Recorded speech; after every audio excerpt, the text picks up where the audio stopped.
Hello friend, good afternoon. সবাইকে আন্তরিক শুভেচ্ছা ও ভালোবাসা। তো আজকে এই টাইমে এই সময়ে তোমাদের সামনে আসার একটাই কারণ হচ্ছে যে আজকে আমি খুবই দুঃখিত বোধ করছি।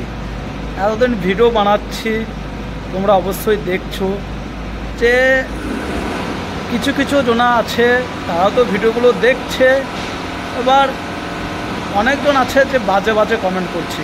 কেন করব বাজে কমেন্ট? আরে ভাই, ভিডিওগুলো আমি নিজেই করি, ঠিক আছে, নিজেই শ্যুট করি, ফ্রন্ট ক্যামেরা, সামনে ক্যামেরার মাধ্যমে এডিটিংও করি। এবার ভিডিওগুলো শ্যুট করার পর সেখানেও কথা শুনতে হয়, অনেকজন অনেক রকম কথা বলে, অনেক রকম হাসি তামাশা করে। পোস্ট করার পরে যদি এইগুলো এইভাবে শুনতে হয় তো কতটা খারাপ লাগবে। একটা মানুষ চায় যে সে ভিডিওগুলো বানাচ্ছে, তার ভিডিওগুলো কেমন হচ্ছে সেগুলো তোমরা জানাবে, কিন্তু খারাপ কমেন্ট করে নয়, এভাবে নয়। বলতে পারো যে তোমার ভিডিও খারাপ হচ্ছে, একটু ভালো বানাও, সেরকম কিছু কমেন্ট করতে পারে। যার মাইন্ড যেরকম সে তো সেরকম কমেন্ট করবে। একজনের জন্য 10 জনের রেপুটেশন খারাপ হচ্ছে, একজনের জন্য আমাদের 10 জনকে দোষারোপ দিতে পারি না। তবে আমি ইউটিউবে এসছি, শেষ না দেখে ছাড়বো না, কারণ ইউটিউবে আসছি কিছু ইনকাম করব, কিছু করব বলে। তো এমনি তো আসেনি। তোমরা খারাপ কমেন্ট করছো, বাজে কমেন্ট করছো, করতে থাকো, অসুবিধা নেই। তোমরা এই ভেবো না যে আমি ইউটিউব ছেড়ে চলে যাব। ইউটিউব এমন একটা প্ল্যাটফর্ম, কখনো ছেড়ে যাব না ইউটিউবকে।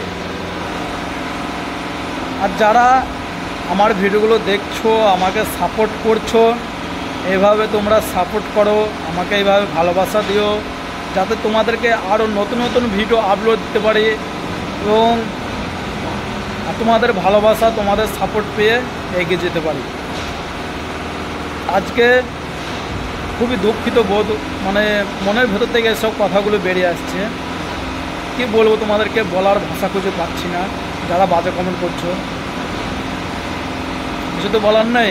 এই যে কাজের ড্রেস পরে আছি, কাজ করার পর এখন লাঞ্চের টাইম, এই লাঞ্চের টাইমে দেখলাম আমরা ভিডিওটা করি, ঠিক আছে। তোমাদেরকে জানানো দরকার, তোমাদের সাথে শেয়ার করা দরকার, তবে তোমরা বুঝতে পারবে, ঠিক আছে। বেশি কিছু আমি বলতে চাই না। যারা যেরকম কমেন্ট করছো করো, অসুবিধা নেই। আর যে সমস্ত ভাই বোনেরা, দাদা দিদিরা, যেসব ফ্রেন্ডরা আমার ভিডিওগুলো দেখছো, আমাকে সাপোর্ট করছো, এভাবে তোমরা সাপোর্ট করো, ভালোবাসা দিও, যেন আরও এগিয়ে যেতে পারি, তোমাদেরকে আরও নতুন ভিডিও দিতে পারি। ভিডিও তোমরা এভাবে দেখতে থাকো, তোমাদেরকে আরও নতুন ভিডিও আপলোড দেবো আমরা। তো চলো, এটাই আজকে মন থেকে তোমাদেরকে শেয়ার করব। মনে খুবই কষ্ট, ব্যথা পেয়েছি, ঠিক আছে। এই ব্যথা সেদিনই শেষ হবে যেদিন আমি ইউটিউব থেকে তোমাদের ভালোবাসা পেয়ে, সাপোর্ট পেয়ে কিছু করতে পারবো, কিছু করে দেখাতে পারবো, সেদিনই এই ব্যথা শেষ হবে। চলো, আর বেশি কিছু আমি বলবো না, বেশি কিছু বলতেও চাই না। তোমরা এইভাবে সাপোর্ট করতে থাকবে।